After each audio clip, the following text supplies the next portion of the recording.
Trust me. And welcome to the Glacially Musical Podcast. It is beer, metal, swearing, serenity now. Of course, it is Nik Cameron of Glacially Musical, joined by my good friend, the guy that always keeps us moving and knows where to go, Keefy Conductors. How we doing today, buddy? Pretty good. Pretty good. And I like that serenity now. We need it. Serenity now, because we're trying.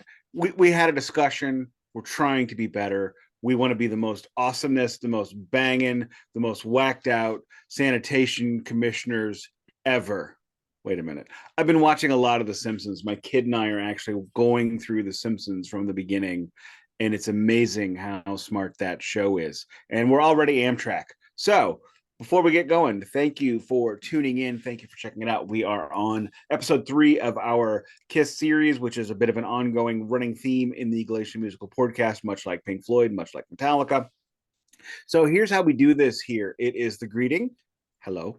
It is the thank you. Thank you. It is the beer check. The beer. Then it is the vinyl check.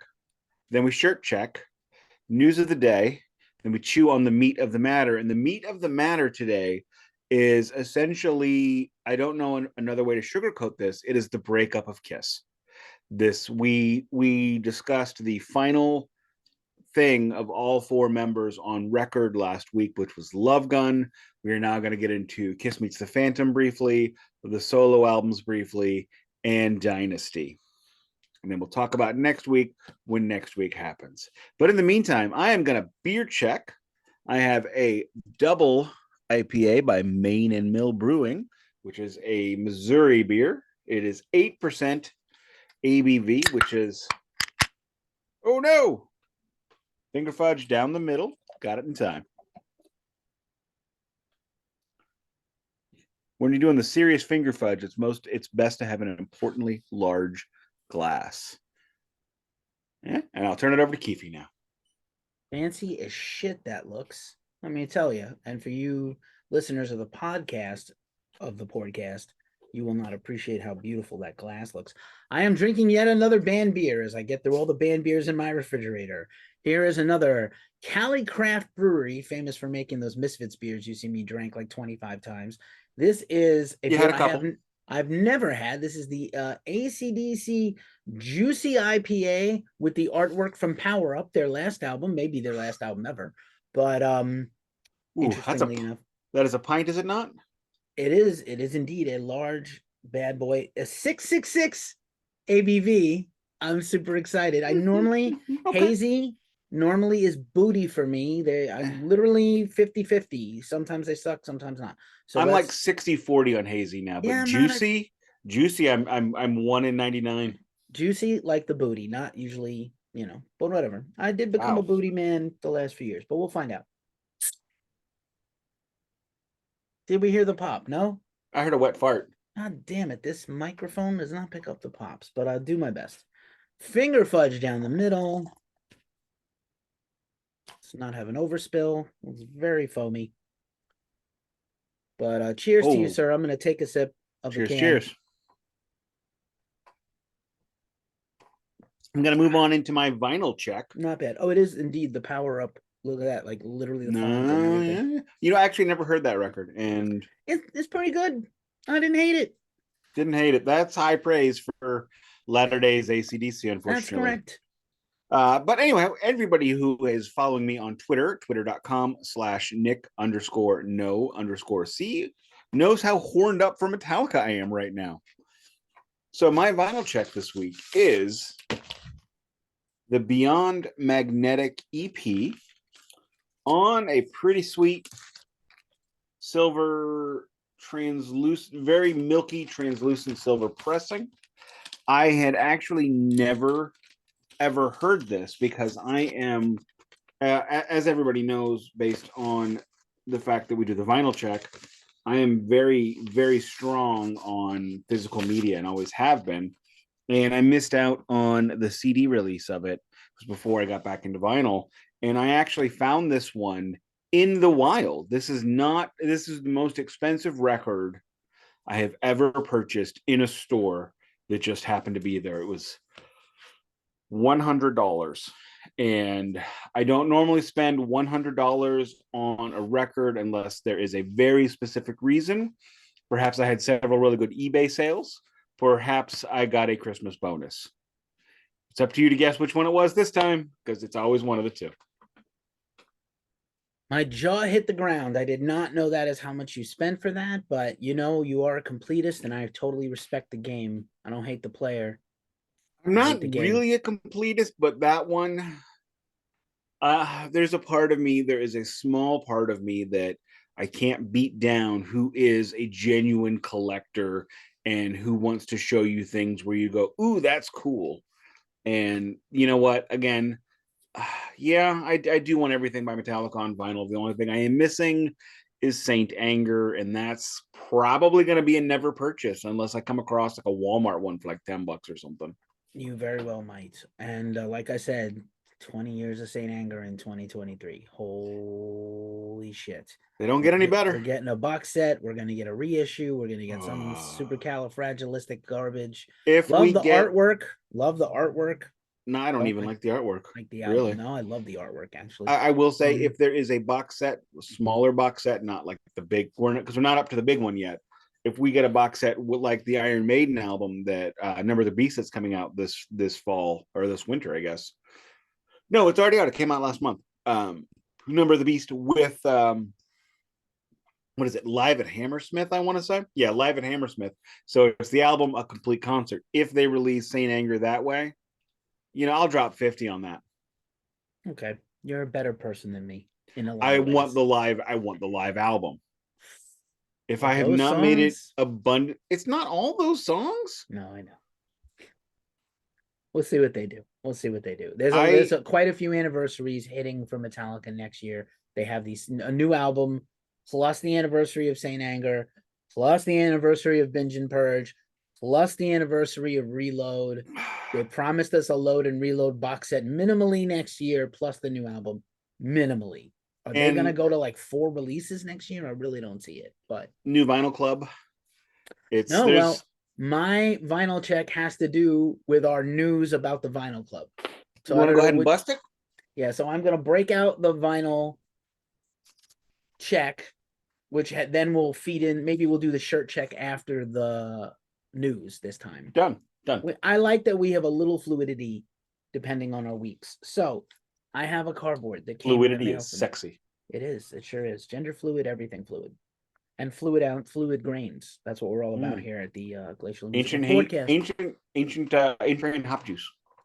So, I will continue. Please.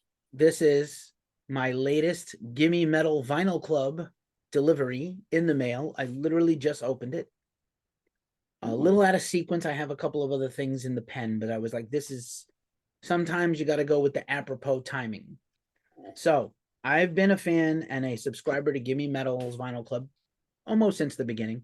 You don't have to get every month, but I when I can afford it, I get them, or when I'm passionate about the release or the band, I get them. I don't get all of them, but you've seen me unbox quite a few. So this is right out of the box, and it comes beautifully packaged with a packing slip. Throw that over there. And then I'm glad it's got documentation, because you need documentation. You sometimes need documentation. It's fine. And this is, I'm not sure I even remember what this is that I bought. Because that's how I roll. Everything is kind of a blur lately. Oh, here we go. I know now. This is Sadistic Intent. It's a very good death metal record, and it comes with it came with a Gimme Metal sticker. Every Vinyl Club release comes with either a black or red Gimme Metal sticker. They used to come with a pin or something else. They've kind of slowed down on that. But let's just take a look. Shrinkflation. Yeah, I'm okay with it. But that's shrinkflation. I can. Okay. We're figuring out which one of these. Oh, I'm sorry. It's Spectral Voice. Ooh.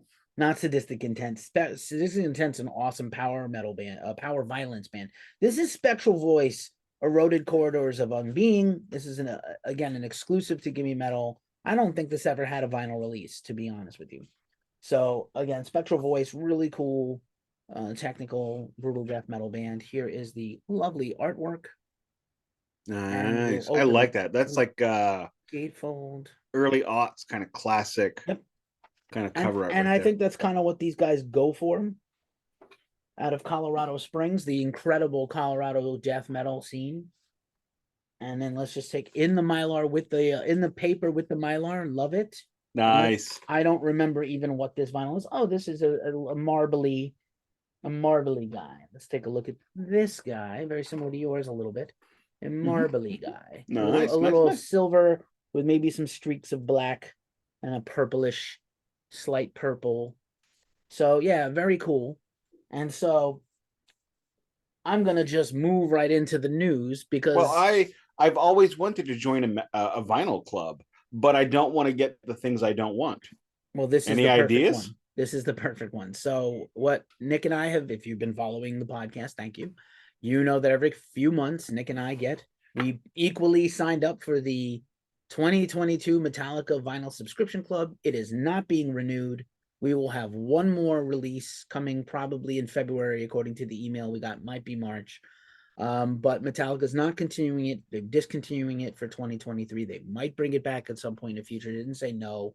A little surprising to me because they do have their own pressing plant, but I guess it's about the materials, and they are putting out a brand new album in the spring, so it might be a I joke. think with the album, with possible box sets, with everything they've got coming up, they don't want to spend the vinyl pellets on, because the vinyl club is non-expensive in my mind. We're getting, except for the first record, out of the three, we've gotten like 25, almost 30-minute releases.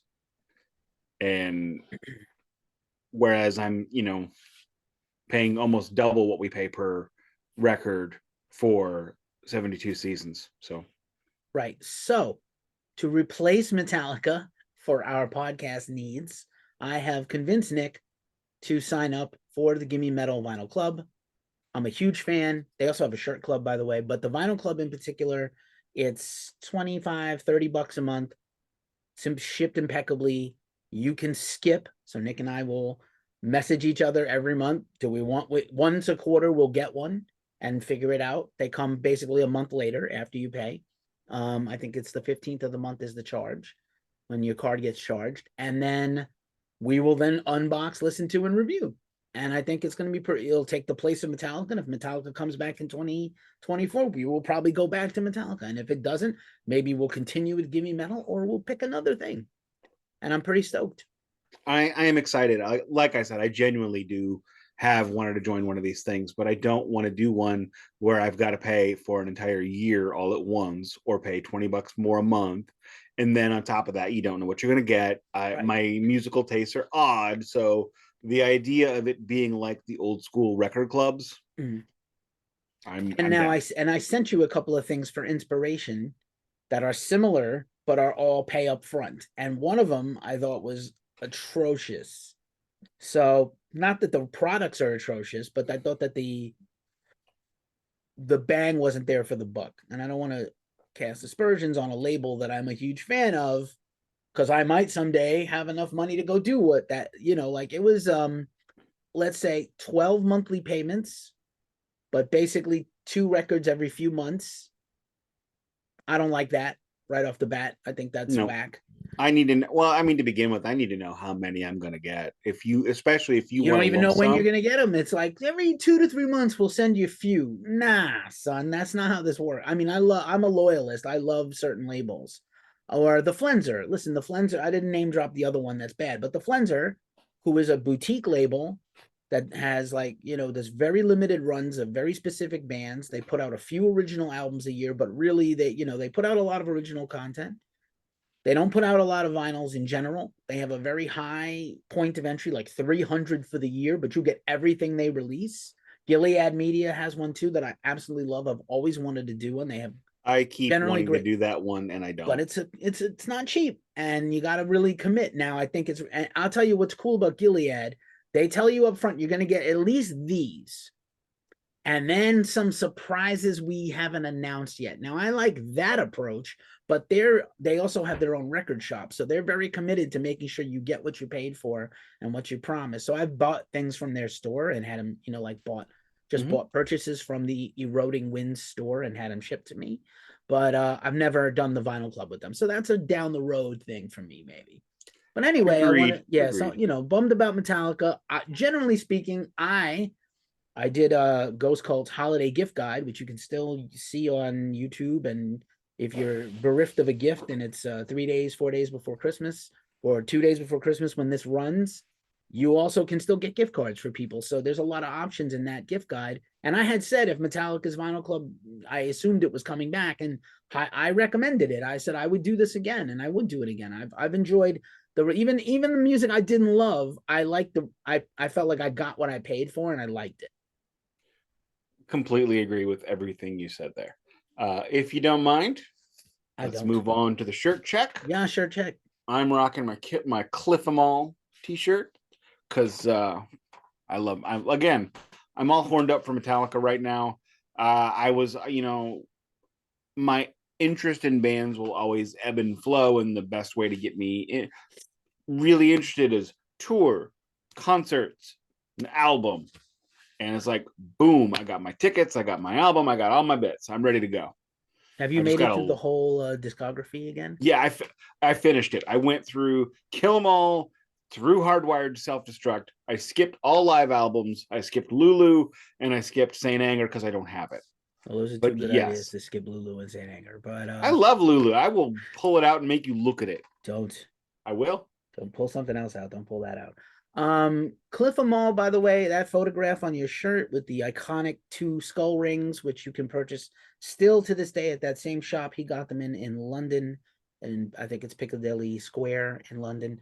Circus. That photo was taken by the one and only Brian Liu, who still lives here in the Bay Area. Whose birthday it was at shows in the Waldorf. Yeah, still photographs bands, and he's also part of Super 7 Toys, which I'm also a big fan of. Cool shirt there. I'm wearing another. It's just like shirts in rotation, shirts out of rotation. I was in rotation a few months ago, got this shirt over the summer, wearing it again today. Mortuous, a great death metal band that put out an awesome album this year. You should check out. They're from nearby in the Bay Area also. It's a very Bay Area themed thing. I'm also wearing my my Muddy Roots festival hat here with the band that's creeping up there a little on the brow, but I prefer Bloody Roots, but that's just me. Muddy Roots, not Bloody Roots. I was making a joke. The shirt check, beer check, vinyl check, no more news. Let's get into the Kiss and get this shit over with, because alrighty, this has been excruciating. I am worried that we're going to give all of our listeners communicable diseases going forward. I myself, based on listening to a few of these albums, have acquired the bends. I have acquired Lyme disease and quite possibly the shingles, just from listening to Paul Stanley, Peter Criss, and Gene Simmons. So good luck. Before we get to that, let's talk about something fun, something real fun. And I should have pulled it down up on that wall up there. Oh, you can see it. If you look in the very top left corner of my screen, that is Kiss Meets the Phantom official release on VHS. Wild. I got it at St. Joan of Arc's annual rummage sale. I paid $10 for it, which was way more than I should have, but I looked at it and I smiled and I went, yes. My wife looked at me like I was an idiot. I'm used to that look. However, we're not going to get into, I really don't want to get into the difference between Attack of the Phantoms and Kiss Meets the Phantom.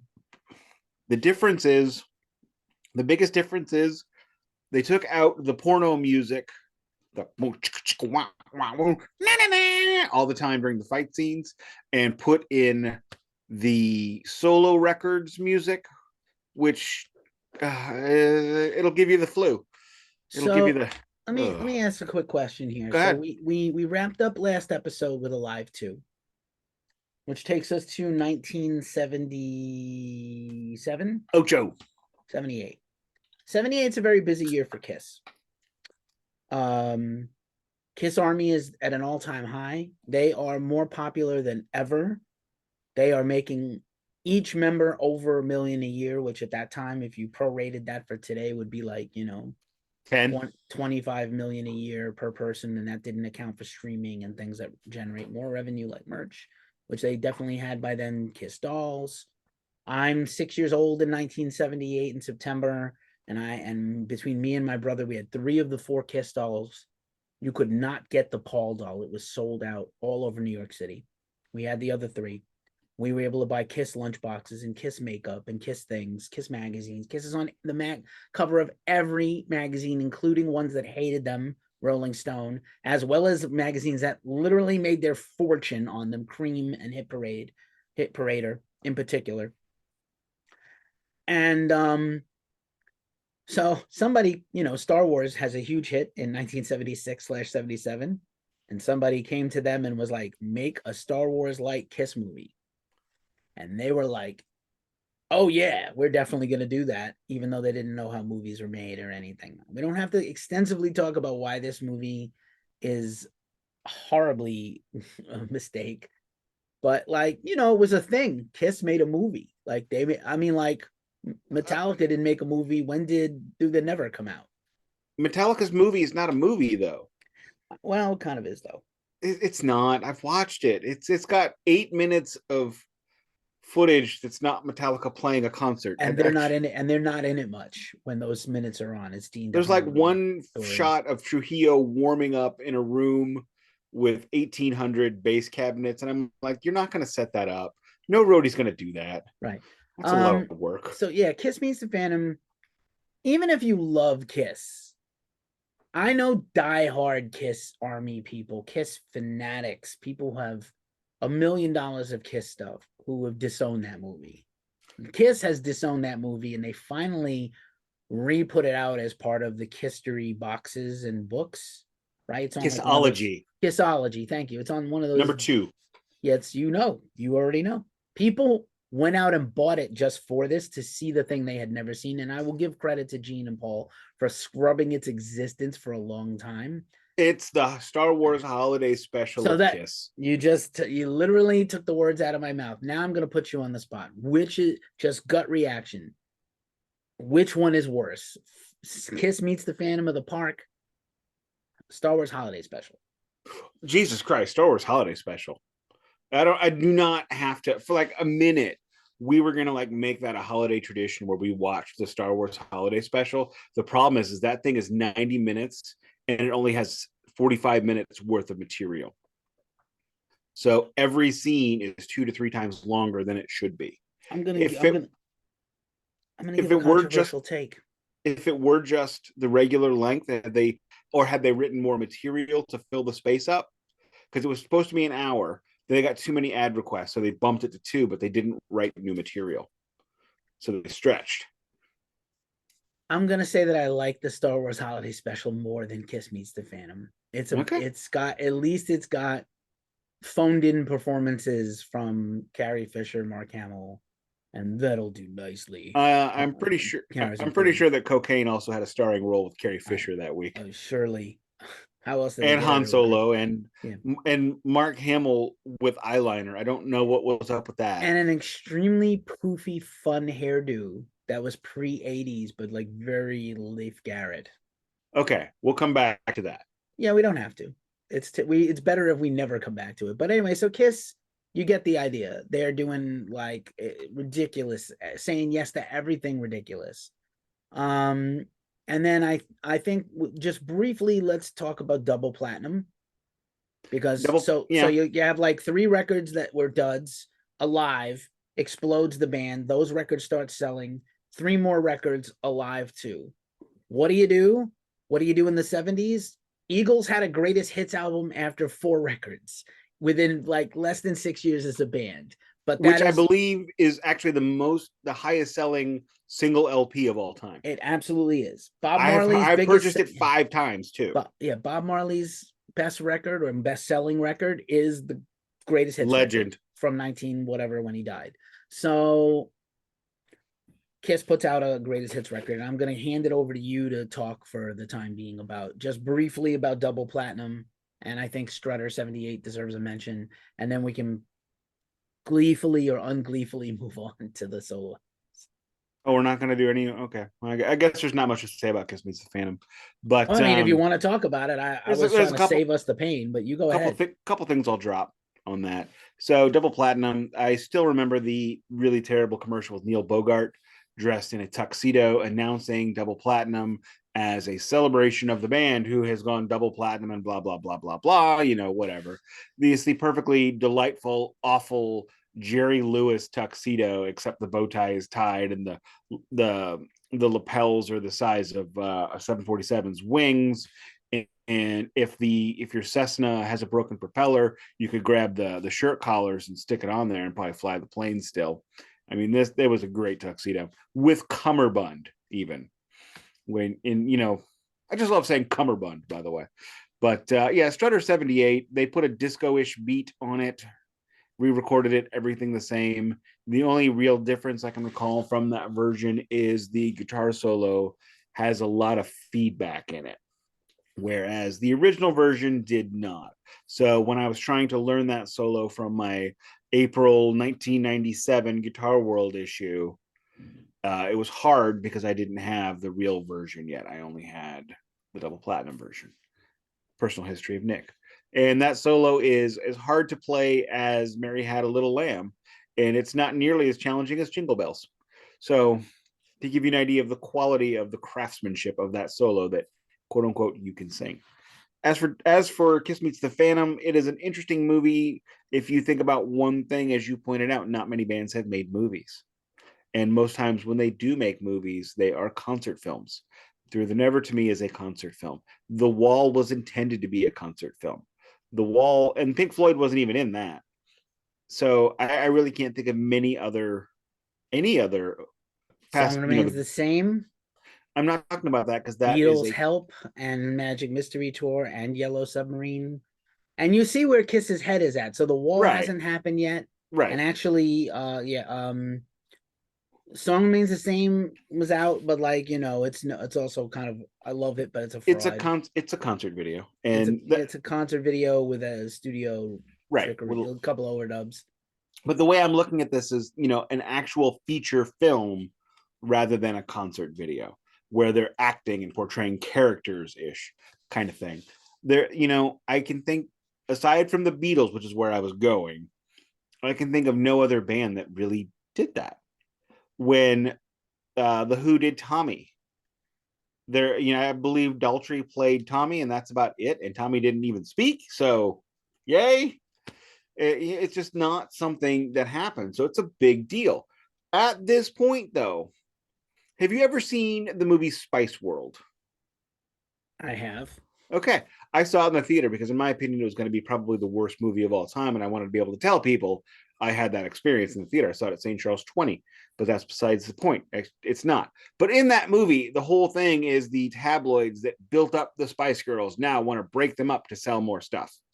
But what happens when you're everywhere? What goes up comes down. So, as they're filming this movie, as the myth version of the story goes, they're sick of each other. And Peter and Ace are leaving and demand to do solo records because they're musically confined. That is a quote from Gene Simmons. They felt musically confined, probably accurate. Or maybe they just, but realistically, the real story is the solo albums were baked into the current record contract. Each solo album counted as a half a Kiss album. So by doing the 4 solos, it put 2 albums onto their total for Casablanca Records. So, oh God, I'm okay. I'm gonna rip the Band-Aid off. Let's start at the bottom. Gene Simmons solo record. So Gene Simmons' idea is, I am going to show the world, I am going to do my thing, and I am going to invite the Beatles to sing backup on this. The most notable person for me on this album is I can't remember her name now. Diana Ross. No, not for me. For me, Katie Segal. Yeah. Who wasn't famous yet? Right, but I love her. I love her also. I love she's her. She's a great singer, by the way. Yeah, she was on backup on that. But yeah, he got all kinds of backup singers. Sean Delaney had several co-writing credits. Interesting to note, Sean Delaney had several co-writing credits across all of these records, except for Peter's, I believe. Yeah. Probably should pull this up. I would say these are so bad So overall, these are not good. But if you want to just, I'm good in this. Like Dynasty, we kind of need to do the track by track because it's so. Ugh. But like these, if you Okay. want to blast through them, I will relent my typical We don't need to. rigidness. Okay. I will say this: Gene Simmons, the solo record, is a D minus, and it's so awful. I'm pretty sure I got shingles. Yeah, Gene's record is the worst of the four for Yes, it sure. is. Yes, it is. He thinks it's brilliant. It's pretty terrible the It's whole way through. Yeah, and he did the same thing Paul and Peter did to an extent, playing old timey music, playing music of his influences. There Right. was very little distorted guitar on all three of these records. It's A really lot not a of rock record. that Yardbirdsy kind of almost overdriven kind of tone, which immediately is going to turn off probably 75% of your audience based on not based on the songs, but based on the choice of style they all went with. But you know what? It's their albums, so whatever. Now we're going to go to the next worst one. I will. Yeah, I'll save my. I had a thought, but I'll save it for the end because it just works either way on either way. But yeah, Fair enough. Jeans is. We agree. Jeans is the worst. Oh, it is. I have not listened to these in a long time because I found them unlistenable the first time I heard them, the second time I heard them, and I've gone back for the third time, and I still find this record unlistenable. Next, we move into, in my humble opinion, the third out of the four albums, Paul Stanley. Paul Stanley's record, again, playing that kind of boogie music, doing much like in his Kiss career, bouncing back and forth between themes of monogamy and polyamory. He has not figured out where he is in this world or where he needs to be. A lot, again, of that old timey late 50s, early 60s kind of sound, that Beatles-ish sounding guitar. Both of them have spoken at length about loving the Beatles, but they also both talked about loving Cream, hoping for a bit more of the latter more than the former, and there was zero Cream on either record. Sean Delaney, again, bunch of co-writing credits. Bob Kulick plays lead guitar on this album, does a phenomenal job. R.I.P. Bob Kulick. And the single was Move On. Then there was also Hold Me, Touch Me, and I mean these songs are mindless pap. But I mean that's not uncommon for Paul Stanley tunes because he never really sang about anything. But if you took some of these songs and put them through the Kiss filter, they're going to come out a lot better. I think Hold Me, Touch Me, Move On possibly could probably be good Kiss tunes. The ingredients are there, but they cooked it wrong. Well said. Very well said. I'll say this for Paul. I had not listened to this record in a very long time. A lot of this sounds like the C League Paul stuff, Making Love, Tomorrow and Tonight, stuff like that. Very much in the vein of whatever doesn't work on Love Gun, that's Paul's fault. Just literally it's a year and a half later, right? And it's endless, and like Paul sings great. Yeah, Even if I don't like the songs, his performance is excellent, and this dude can riff, man. Like if I come away with anything much from this kid, like he writes good riffs. The songs don't always work. That being said, I will say that the Paul record, as not good as it is, it's not incompetent, but it's just not high quality. So I would say that actually my memory of the record was worse than I actually was like, this isn't unenjoyable, but it's just not very good at all. But like completely. it's now that I've heard it again a few times, it's not as bad as I thought it was, and actually put it closer on par to my other favorite record from these four. But yeah, it is oddly self-indulgent while being well edited. Paul's record is the most Kiss-like of all four of the solo records. Do you agree with that statement? Hard no. Okay. Not even close. Aces okay. is. All right. You're an and ace I'll, guy. and I'll and I'll explain that when I get there. Okay. The songs are Kiss songs. Like on Ace's record, the songs are Kiss songs. However, Ace only knows, and I'm just going to spill the beans on this. Ace only knows one way. You know, Sammy Hagar sings "There's only one way to rock." Ace believes that. It's not true, but Ace believes it. He knows one way to rock. So anything he writes for Kiss, anything he writes for Ace is going to come out sounding like the same thing. And Ace's tone and style, I think, is very underrated in terms of how much he influenced the Kiss sound. I think Paul adapted to him more than the other way around, likely because the other way around wasn't going to happen. But we will move on to, in my opinion, although my least favorite, the second best, which would be Peter Criss. And interesting to note about Peter Criss's solo record, it ain't. He took old Chelsea and Lips tunes again and gave Stan Penridge a check again. You know, Peter wants to talk about his solo work, his songs, his writing. I wrote Beth. I wrote a big hit. But when he has the opportunity to show what he can write, he comes woefully unprepared. Are any of the songs on this album bad? Bad. No, it's not my style. It's this old timey boogie woogie yacht rock country stuff, and he just rolls around in this world of which I have no interest and no desire to hear. Tossin' and Turnin' is played on the Dynasty tour, much better version. And all the versions of the songs that they played on the Dynasty tour, on that tour, they played Radioactive, New York Groove, Tossin' and Turnin', and Move On. And all of them sounded better apart from New York Groove, which was Ace's perfect song. I mean, that is Ace's moment. That is his best studio recording. And not his song though. Correct, but it's his version of it. Is his, and he perfect. didn't want to do it. He was very reluctant. But we'll talk. Ace, yeah, Ace is a dumbass. Let's talk about Ace in a second. So Peter, right? You know that Peter is my favorite member of Kiss, classic Kiss. Correct. And I loved the Peter solo album as a child. And I do listen to it about once a year. I bust it out and I listen to it. I don't have it on vinyl anymore, but like I listen to it once a year faithfully. I love the record.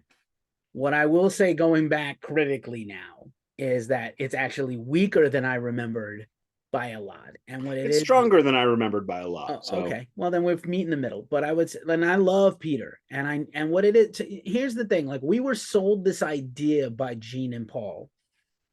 Peter's from Brooklyn. He's Italian. He's a street kid. He hung out in gangs. He's a ruffian. All this shit is not true. Peter is a wonderful, cultured jazz drummer who loves yacht rock, which was just becoming a thing.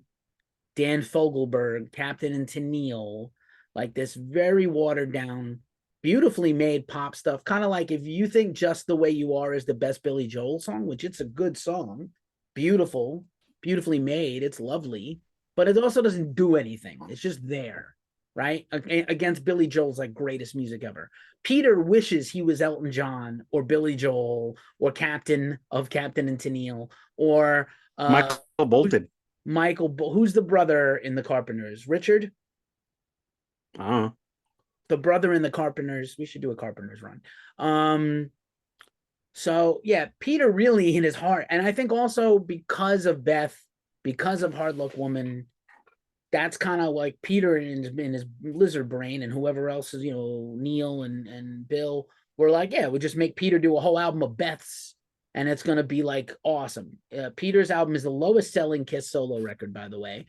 Again, because he's probably the least popular of the four guys. Let's just be honest. Well, it's also the farthest from the formula. It's so far away from Kiss music. None of it would be a Kiss song. None of it. You can make a case that on each record, even the Gene record, that's terrible. Some of that stuff could be on Kiss as a bad song. Most of Paul's record sounds like bad Kiss stuff. Ace is a little bit better, but he didn't write the two best. He didn't write the best song.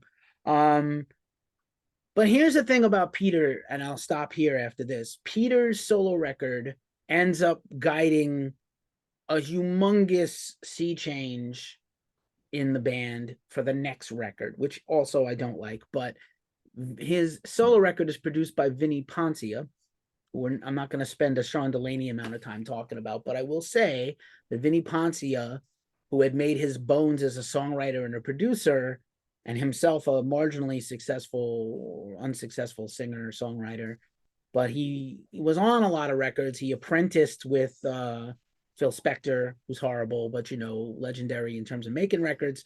So that ends up actually influencing a lot of stuff. And basically an influence of Peter's comes up later, partially because of Vinny. And Vinny ends up getting to work with Kiss in the future, even beyond Peter's time in the band, because of Peter's solo record. So very interesting. Whoever thought that, like, oh, Vinny is a really good producer and songwriter, and we should keep working with him. Okay. I just spent, while Keefy was talking, I spent 30 seconds reaching over to pull Dynasty off the shelf so I'd have the track list. And on the back, it's out of order. So yo, you can call up Wikipedia. I could talk for another minute about Peter. no, that's fine. I'm gonna finish. Peter's a good singer, and I would love to hear Peter. I think, like, as a child, I was so enamored with Peter the cat and the drummer and Beth, and I feel like, yeah, I would have taken Peter singing the phone book, Peter doing a Broadway musical, Peter singing show tunes. I would take it, like, because I want to hear that voice. But the songs don't. Even I, who love this album, I was like, man, these songs are not even mid; they're under mid. They're pretty poor, a lot of them. So just throwing it out there. I don't think the songs are poor. A lot of them are poor, bro. And I like. So look, I love "I Can't Stop the Rain." And I love the "You Matter to Me." No one's listening to that shit. It's not a good song. "You Matter to Me" was actually one of the last songs he ever played live at one of his farewell shows. I know. But if you don't mind, I'm going to sum up Peter Criss and move on. You go right ahead. We'd spend too much time on Peter, of all people. As a vocalist, Peter Criss is a fourth liner, and meaning he's that kind of guy. Like the Blues have a guy named Nathan Walker. At 8 minutes a night, Nathan Walker is a bomb, and he is amazing. He scores goals. He actually got the game-winning goal a couple nights ago. You put him out there for 15 or 16, you get tired of it. And Peter Criss, that's kind of how I see him. When for singers, I could see where they would glom on to his one or two songs an album and go, we should get more of that.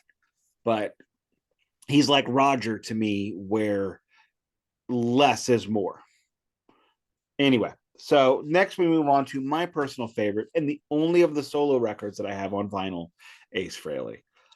Ace Frehley to me is quite possibly one of the absolute best records with a Kiss logo on it. Best studio. It is one of the very few records that it's 80% bangers. I'll give you Wiped Out. I'll give you Speeding Back to My Baby, a little squiffy. What's on Your Mind, a little squiffy. But other than that, it is a strong, I believe, 10-song record. It's got a cool instrumental, the first instrumental on a Kiss record since Love Theme from Kiss, and one of the very few they have ever done. And really, everybody listening to this has heard Ace Frehley's solo record. So beyond that, no notes. So you brought up an interesting point, which I'm going to jump ahead to, and I still want to get some points in about this Ace record. Go ahead. You consider these 4 records Kiss records? No. Because you kind of just said they were. I said with a Kiss logo on it. On it, okay. I love the instrumental. I'd say this for Ace. For the guy who is, you would imagine, would be the least put together, he put together the best record. The strength of this record, unfortunately for Ace, is the song he did not write. Yeah.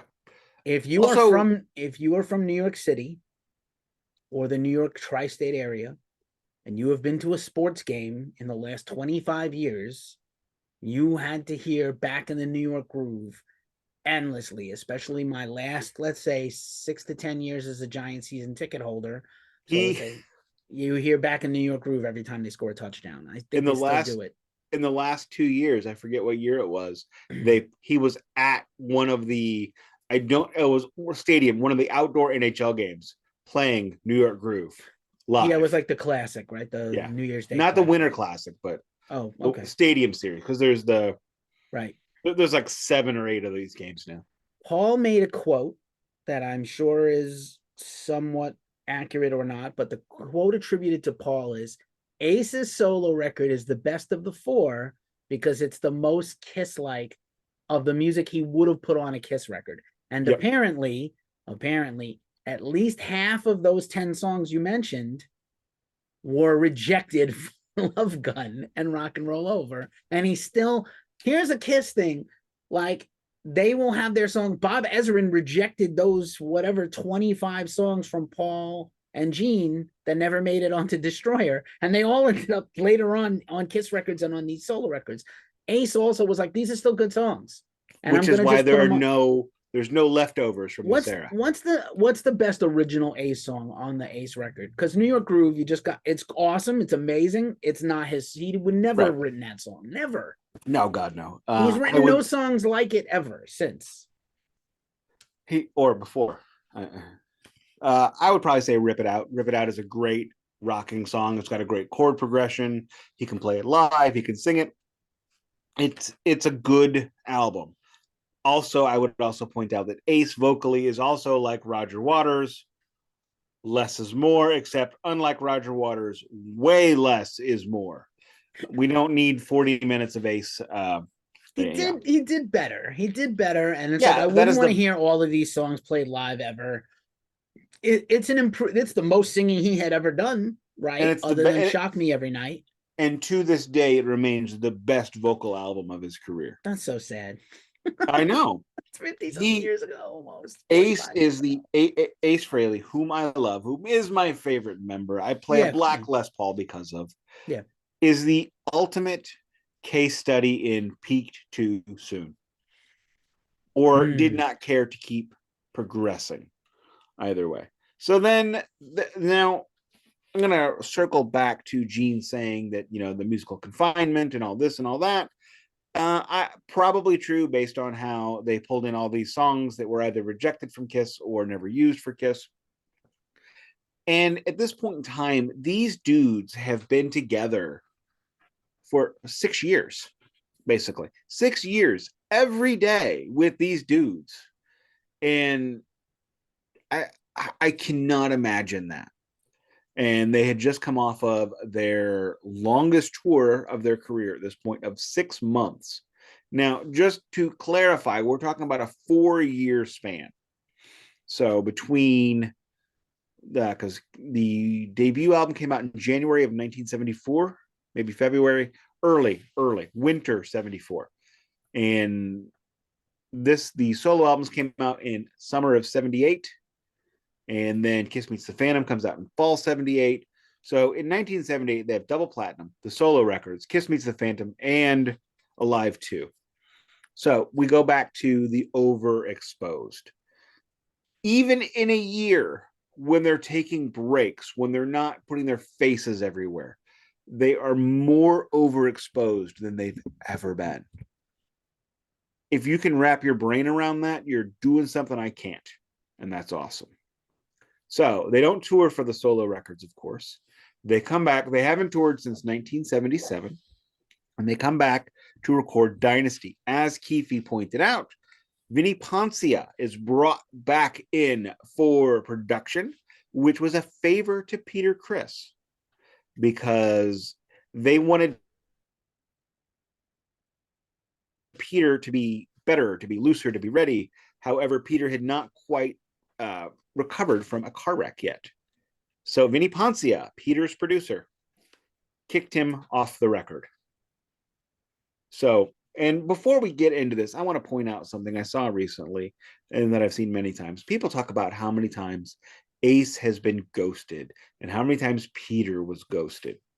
Up to this point, before going into Dynasty, Peter Criss had been verifiably ghosted 0 times.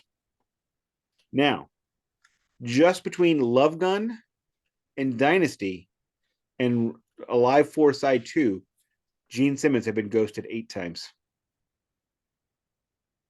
Ace is ghosted 5 times. Can you elaborate a little more on that? Because I don't see how Gene could be ghosted from the band he's mostly in charge of beside Paul. Rocket Ride was played only by Peter and Ace.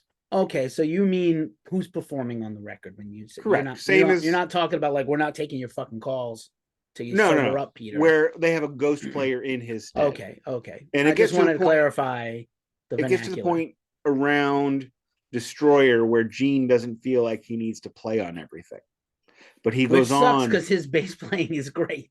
He's the best bass player in the band, He's which makes perfect a sense. fantastic bass player, He and his really bass is. lines are iconic. And I'm using that word you don't like, but I'm gonna use it. His bass sound and his bass playing is exceptional for that time Yes, and era. correct. He's one of the best bassists of the 1970s. I'll go that far. Oh yeah, I would agree. Except we only got 2 records of it, so Exactly. and so now they go into Dynasty, right? So here's an interesting thing, whether the Poncia thing is a favor or not. There's 2 things at play here. So I am a diehard, what is the opposite of a fan? Hater of disco. I will acknowledge there are good disco songs, there are good disco albums, there are good disco bands. Generally speaking, disco is fucking horrible, and I hate it. And I hate the Bee Gees, and I hate Saturday Night Fever. And except for a handful of songs, I think the whole genre is a fad that sucked. Don't do it. I used to do it as a goof. I used to do the Saturday Night Fever finger point. And my mom was like I did it in grade school gym class. Yeah, my mom was a dance teacher and aerobics instructor. I can't tell you how many times I had to hear Bee Gees records. And Peter being a drummer in the band and the guy who goes out beside Gene was like into disco, really into disco. Strutter 78 has that beat because of Peter. Okay. And also, let's face it, like disco, just like reggae about 7-8 years before, was infiltrating rock music. Eric Clapton and Pink Floyd were responsible for raising reggae's profile to a huge awareness and actually getting real reggae played on radio and later not much later that the Clash. Yeah, the Clash. It was ska and stuff comes a little later. We just had the singer of The Specials. The Specials just died. Terry Hall, very sad. Rest in peace. So Peter's a big disco fan, and Peter, all the guys demo music in between records. This is not done much anymore, but the Kiss guys all demo stuff, as they did for Love Gun, and most of it was rejected, even though Eddie is very soft on them. So Vinny, I think the thinking was also, let's work with somebody who's not going to reject our shit and diss us and dictate to us. We want someone we can kind of control. And I think that's where Kiss was at, Gene and Paul were at in their minds. Like, here's where we're going to go in the next arc of our career. We're going to steer the ship and not have someone tell us, which is bad for them to not have someone tell them when stuff sucks. But Vinny is also... They need help. Vinny is also a well-respected songwriter. And Peter liked him, like you said. But Peter had his car wreck. And then the other thing, it's not just that he couldn't play physically, which he couldn't. He was also medicating from the pain with booze and drugs really bad, worse than ever. So it was like he could not possibly play on the record, whatever he wrote, whatever they wrote. I think the one Dynasty song that's his, they used his demo drums. He didn't. Is that what it was? It's not even his. He didn't even come in the studio and play on it. It's well, that demo. Explains why. I mean, one, when you listen, you can tell that those drums are different. But now that you mention that, they have a very different timbre to them as well, which makes tuned wrong. It's all pitched different, but So they go into Dynasty kind of weirdly. They should have been energized. The records should have made Ace should have felt like awesome, which I think he kind of did actually. After he said he did. Yeah, he said he did. Paul and Gene don't care. Clearly, they're rich and they don't give a shit. And Peter's a wreck, right? He's, I don't want to pile on too hard on the guy. If I broke my hands in a car wreck, literally, it's, smashed his. You're not piling on, because this is, we make jokes about things, but this is not a joke. Right now, Ace is ready to go. Gene and Paul don't care. I don't think Gene and Paul ever really cared much about music like Ace and Peter did. I think Gene and Paul saw music as a means to an end. And Peter can't play. So Ace is kind of shunted to the sidelines a little bit, and his input is less, even though he has 3 co-writes or 3 writes, 3 songs, 2 writes, 1 cover. Peter's song is actually a very good song. Would have been nice if it had been recorded properly, but you're mentioning disco for good reason. I think now's a great time to point out that Kiss is a band that is the ultimate trend follower. They have always followed trends. If you go back to their early songs, it's hippy dippy. You go back to their middle songs, and it's soul and James Brownie kind of stuff. And then they have Alice Cooper kind of stuff. And then they get now it's like, oh, what's hot? Disco. Kiss was always chasing a hit. It was always about find that gold, find that rainbow, slide down that sumbitch, and see if you got gold. When they got, that's why Beth is on a record. That's why Hard Luck Woman's on a record. That's why Tomorrow and Tonight and Then She Kissed Me are on albums. Shout it out loud. Shout it out loud, right? That's their first time trying to do Rock and Roll All Night again. Then on Rock and Roll Over, they did I Want You, which is the second time they tried to rewrite Rock and Roll All Night. They didn't try to rewrite it on Love Gun. Good work. And they also didn't try to rewrite it on, on Dynasty. Now, before we get in, I'm going to give the four members of Kiss grades on this record, if you don't mind. Peter is an incomplete, and that's being kind. Gene is an F. When he did play, it was his shitty songs. When he didn't play, he didn't play. So technically, he should get an incomplete as well. Paul Stanley gets a good B minus, and Ace gets a B plus. No notes. I agree completely. And again, Gene would have you, and I will also say this. Like the Kiss, again, you can't, on no band except Led Zeppelin is having the arc that Kiss is having in the 70s. They could have put a record out of John Barnum doing beer farts into a microphone. People would have been like, this is amazing. So like everyone is telling them they rule when they're really mailing it the fuck in for most of their career. They, as we said in the last episode, they fluked into a hit with Alive. It changed the whole arc of their whole career. They barely showed up for Destroyer, their best-selling album, their most important album still. To this day, they act like it's their Bible. It isn't. That's a fiction. They do the Alive 2, which I love dearly. They do the solo records, meh. They do Dynasty, which we're about to unpack. Unfortunately, I listened to this thing 3 times. I want to shoot myself. But I will say, like, they're being pulled in a lot of directions from forces that have nothing to do with just being in a band, and they're not good at being in a band to this day. Correct. So just pointing that out, they do, obviously Paul and Gene are like business. And Ace loves to tell the stories like, I can't believe you're going to do Color Forums. Oh, we're doing Color Forums. Oh, we're doing the Viewmaster. Oh, we're doing the race car set. Oh, we're doing Kiss Monopoly. They didn't say no to anything. They did say no to something, shockingly. But Ace told a story once. Oh God, they did condoms, so probably they would say yes. I've been to the Kiss Museum. I should actually send those photos to you. Okay, it's pretty great. They do Ace have Kiss vibrators. Oh Jesus, stop it! Ace told a story. About how they would have these like money management meetings at this time, and he'd show up in cut-off jean shorts. Remember cut-off jean shorts? That was a thing. Holding a beer. And then Gene would walk in with an attaché case in a suit. And they would be talking about where they're drilling for oil. And he's like, what? Can we go to the studio? And Ace always wanted to be in the studio. Ace always wanted to be on stage. Gene and Paul wanted to use this vehicle in order to make money. And there's nothing wrong with that. That is fine. That whatever your motivation is, It's the product that matters. Unless you're posing, which, Gene and Paul always were. But that's besides the point. If you are ready, let us move into unpack what becomes Dynasty. Probably, in my opinion, their best album title. And what could have been the beginning of their dynasty. But at this point in time, the band is fractured and broken and irreparable. The time away the time away deep into the cracks, it did not heal them. But so it starts off with I Was Made for Loving You. Unironically, I love this disco song because it shows how ridiculous this band is. It is a terrible disco song, by the way.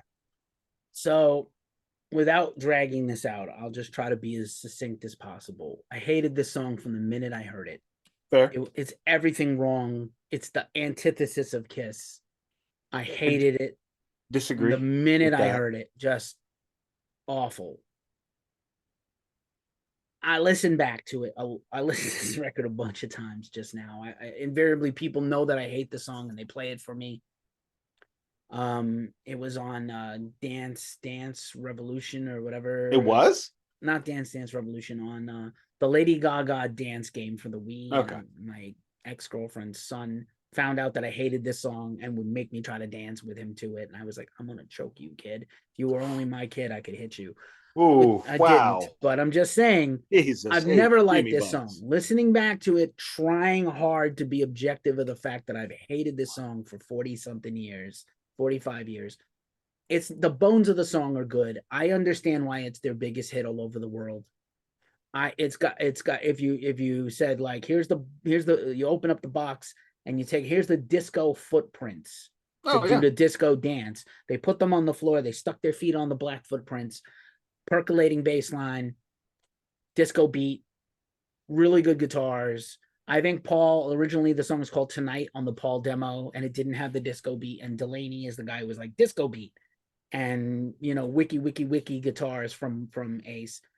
If it was a different genre, because I think as a song it's not a bad song, I could see this being a slow she type of song. I could see this being like a King of the Nighttime world rock song. They just they jumped on a trend to get the hit. Back in these days, it worked. Yeah, it worked. Man, back it's in their these biggest days, song on streaming, by the way. oh yeah, it's their biggest hit ever. And you get a hit, you get a million selling single, and you got bucks. And this was a band at this time where they needed bucks. Yeah. And we'll get to why in a minute. We'll get to the post-mortem on this. That's all I'm gonna say about that song, and we can go very quickly the rest of the way because it's all downhill from here for sure. Disagree. 2000 Man, great cover. Did listen to the Rolling Stones version once. It sounds nothing like the Ace Frehley version. They're basically two different songs. It's but good tune. Terrible solo. Good tune, good cover. Weirdly, Ace is even more unconvincing at delivering the lyrics that are actually supposed to be profound.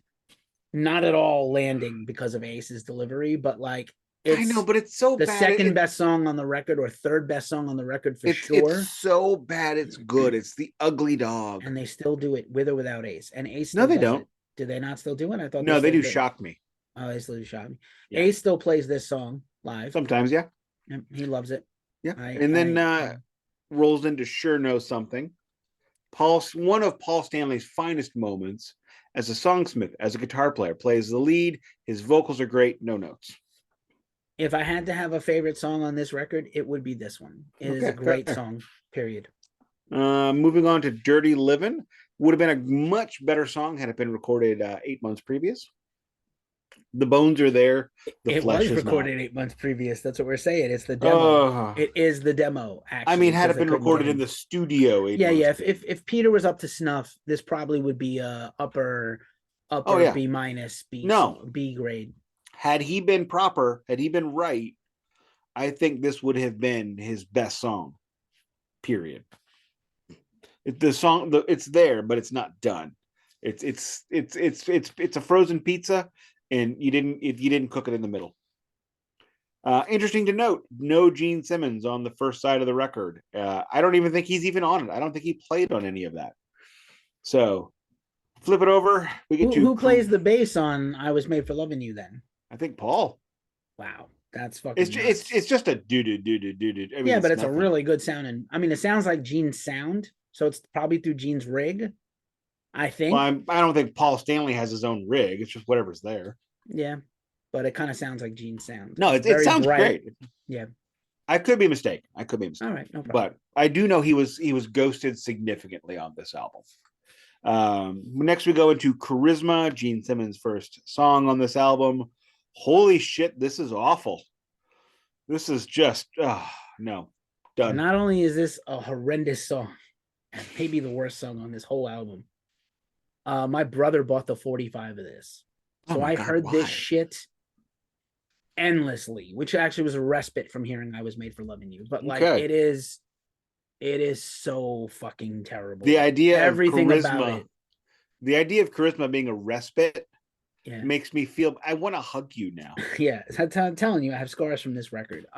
You need hugs. Just Lots of really hugs. quickly, also, far and away the worst, maybe the worst Gene Simmons lyrics that are not sexually inappropriate. There's just so like they're so bad. All They're right. so Oh, unbaked. It's like again, they needed Bob on this record to tell them, like, no, none of that. Bob would have been down with the disco. He made Floyd do disco. you know what? I'll say this much. Had Charisma been done on Destroyer, it's a good song. Because Bob would have fixed it. Maybe. I don't know. It's still, I mean, it's terrible. Let's move on. Moving forward. Magic Touch. No one needs this song. 9. Next. Hard Times. Ace Frehley's only song where he thought about what he was doing and sang about something, and it was cool. It's halfway decent. It's not His that good, but it's vocals not are awful. His vocals are just well, terrible. he's not a good singer, period. No, he's not. And no one's there to coach him because it's Vinny who's not coaching. Correct. Vinny's co-writing when he needs to, and he's not really. He kicked he's out Peter. That's his contribution to the record. He kicked out Peter. He's like, Peter, you're not good enough for this. spectacular. Let's move on to X-Ray Eyes. Absolute horse shit that never should have been committed to wax. Should have not been on a record, let alone a Kiss record. All right, let's move forward to Save Your Love and just not even talk about it because fuck it. It is awful. Worst Ace Frehley vocals for 20 years. Okay. I mean, I wasn't counting, but sure. It's a bad I'm being song. nice. It's bad. It's bad. It's the worst of Ace's contributions on any Kiss record in the 70s for sure. Yes, because Unmasked is not. That's really saying something. Yes, it is. Yes, it is. Okay. So let's talk about the tour a little bit. This is when it was the return of Kiss. They had not played in years, and they were playing bigger venues. In Detroit, I only know specifically Detroit. They played the Silverdome. They played the Pontiac Silverdome, a stadium. The idea was they were going to be playing these 2 and 3 night stands everywhere, but they couldn't sell the tickets. So the tour, monetarily, financially, was based around this idea. They wouldn't have to pick it up and move it every day. And then they did. And this is when they brought in all these new special effects, which didn't work. So they wasted that money. So this tour is their first tour where it's a financial failure. This is an albatross. And this is their last tour in North America for 3 years. Do you think, after being gone for 2, like 18 months, do you think it's the fault of the record or the gap in time? No. Kiss was. We talked about Destroyer. Going back to last week, Destroyer was their good opportunity, their chance, their thing to show everybody how they're not a flash in the pan and they're unprepared. So that, I think that is the recurring theme, is that Kiss is routinely unprepared for what they have coming up. So they have had a 2-year break. There hasn't been a Kiss album in 2 years. There's been the solo records last year. There was a live album. And so now they're going to come back and show everybody their, the thing about them is they always have to continually come back with the goods. Every week they've got to go in.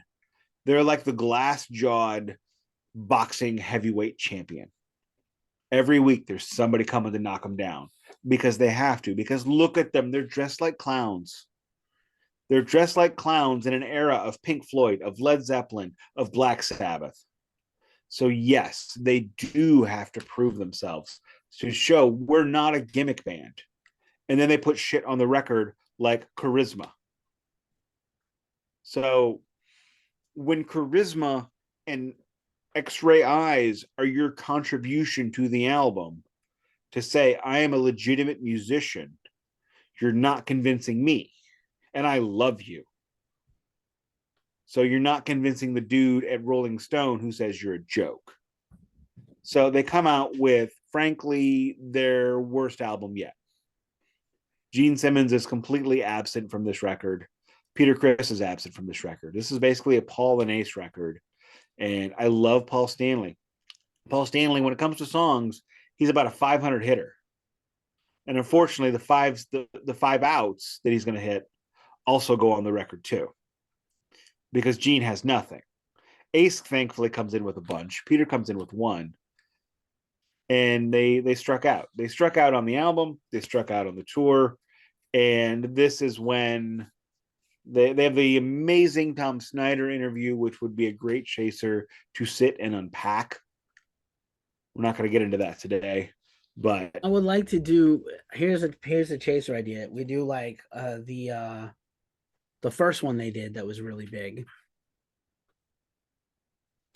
Mike Douglas, and then do Tom for the second half. That would be great. I'm gonna say this one thing. One of the lasting impressions from this album that I have from my youth.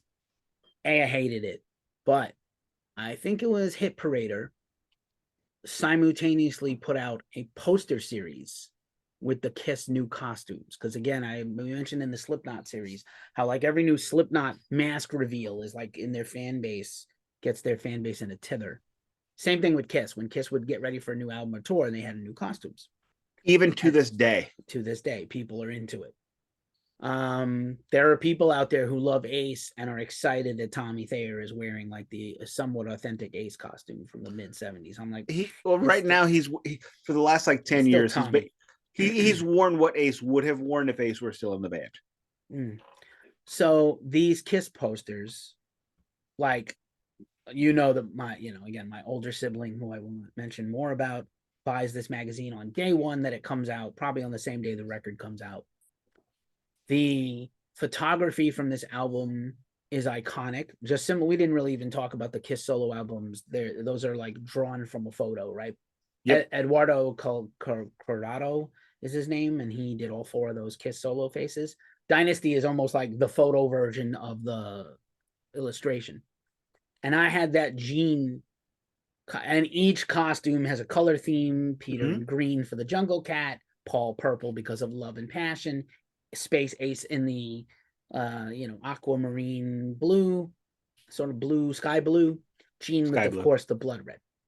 I had that Gene, like a 10-foot poster of Gene Simmons in my childhood bedroom from 1978 until I moved out of that apartment in 2005. And every day I saw Gene, blood on the face, glowing red flowing robes, and the axe bass, the original, every day for like, again, 27 years or some shit that I grew up and lived in that place longer. So there is like a mythos of Kiss's visual aesthetic at that time that was like almost the peak Kiss visually, right? Maybe even if the tour didn't work, the costumes, the photography, the album super cover, Kiss. It is. They leveled up, at least in that level, I think, because merch was on the line. So that has to tie in. So I have no other notes on how terrible Dynasty is. All right, that's fair. So the album's terrible. The tour's terrible. I mean, the tour actually was some good shows, but it, financially speaking, it was not going to be an Alive 3 after this one. No, there should have been, but there wasn't. But let us begin wrapping up this Christmas present with a bow. I will say this. I'm going to rank the records, if you don't mind. It's going to go Dynasty, Rock and Roll Over. Are you doing from the bottom up or the top down? Bottom up. Okay, fine. What did I say? Dynasty, Rock and Roll Over, Destroyer, Dress to Kill, Love Gun, Hotter Than Hell, Kiss. Alrighty. Give me 1 second. I have to call mine up. I had to write it down. And then what are your four what are your four solo records? I think we did them. We pretty much agreed, right? We did them in order. Ace, Paul, Peter, Gene. Ace, Peter, Paul, Gene for me. Okay, I'm gonna actually say that Paul, even though I love Peter the most, is slightly even tied with Peter for me. But what? We'll call it tie. They get the bronze. I don't mean for this. We don't have to agree on these, and we're probably I'm fine with that because you know what, Ace and Paul or Peter. Yeah. It's close. I'm gonna probably controversially say, here's my Kiss 70s records in order: Dynasty, Love Gun, Dress to Kill. I thought Dress to Kill was like your favorite 2 weeks ago. I know.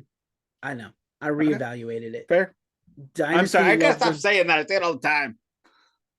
Dynasty, Love Gun, Dress to Kill, Mhm. Hotter Than Hell, Rock and Roll Over, now in the middle, formerly number one. Mhm. Dress to Kill would have been 2 until a few weeks ago. Destroyer, even though they wrote none of it, almost. Debut album, Alive, Kiss Alive 2, number 1. Oh, I'm not putting in the live albums. Oh, I That's did. not fair for me because the live albums would be Then Alive 2 than yeah, everything else. yeah. Well, I put in the live one. So we'll say the debut album and Destroyer are my 1, 2 with Rock and Roll Over 3. We both have the debut at number 1, We do. and which is unfortunate. Well, it isn't. It's unfortunate for the band. It's unfortunate that they shot their load that early. I have no other thoughts except that I've rather enjoyed this series despite some of the negativity. And you know what? And I'm sorry. Go ahead. I interrupted. No. I really have nothing else to add. We're go ahead. Negativity is important when it comes to something you love because you love something, it does not mean it's perfect. I love me, and I know I'm not perfect. I try so hard, but I'm going to go ahead and announce next week, if you don't mind. We're going to have a special New Year's Eve episode. It is going to debut at 10 p.m. Eastern Standard Time. And hopefully it's going to go 2 hours. And you can cheers for New Year's with us next year. Good friend of the show, Danny Nichols, the oft-mentioned Danny Nichols, will be joining us. And we have decided, because we hate ourselves, to keep going when we should stop while we're ahead. So next week, we are going to do Music from the Elder. I'm sorry, Unmasked, Music from the Elder, Creatures of the Night. And you know what? Maybe even Lick It Up, because maybe, who knows? We may have to pad this out. But that is everything for this week. There will not be a full-on ranking because those albums do not count. They don't count. They're even worse than this. Horrible. Unmasked has one good song. I listened to it already. Look, it's like Anakin said about, it's like Obi-Wan said about Ketamordia. That business on Ketamordia doesn't count. Unmasked doesn't count. So with that, thank you. Whose turn is it? I think it's my turn, but you do it, sir. You go. I will also say we made no mention that as we're recording this today, it is 2112 Day. Happy Rush Day. Also, happy solstice, and winter is finally here. Yeah, if winter has come, and if you're celebrating the holidays, whatever it is, Christmas, Hanukkah, Kwanzaa, Festivus, I hope you're safe, happy, and enjoy. Just for the record, as you're listening to this, because I assume you're going to watch it on day 1, tell me happy birthday, because it's my birthday. This drops on my birthday. That's it, Capricorn man. You've been listening to the Glacially Musical Podcast. I am Ghost Cult Keefy of GhostCultMag.com. You can find me at Ghost Cult Keefy or at Ghost Cult Mag and most social media places. You know, Nick, he already shouted out his handle earlier in the show, Nick_no_C. If you've made it this far, you must surely be deranged or really love Kiss as much as Nick and I do. And even with that, I still appreciate and applaud you all and your stamina for putting up with this. And, you know, as we often say, this has been the Glacially Musical Podcast, and it does not play in Peoria, Illinois. Bottom.